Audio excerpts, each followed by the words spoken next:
কারো সব থেকে প্রিয় বন্ধু হতে পারিনি আমি।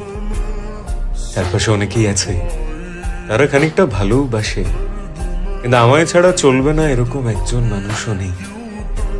কথা অনেকের সাথেই হয়, অনেকের বন্ধুদের তালিকায় আমার নামও আছে, কিন্তু আলাদা করে জায়গা পাইনি আমি কারোর জীবনে। তাই তো কেউ আমার জন্য কখনো কোনো প্ল্যান করে না, কোনো প্রথম ফোন আসে না আমার কাছে, কারণ প্রায়োরিটি লিস্টে আমি একটু নিচের দিকেই থাকি। এরকম অনেক মানুষ আছে যাদের আমি খুব যত্ন করে সাজিয়ে রেখেছি নিজের জীবনে, কিন্তু আমায় ছাড়া তাদের জীবনে কোনো বদল আসবে না, কারণ সব থেকে প্রিয় বন্ধু আমি কারোর হতে পারিনি। আমায় ছাড়া সবার ঠিক চলে যায়, তাই না?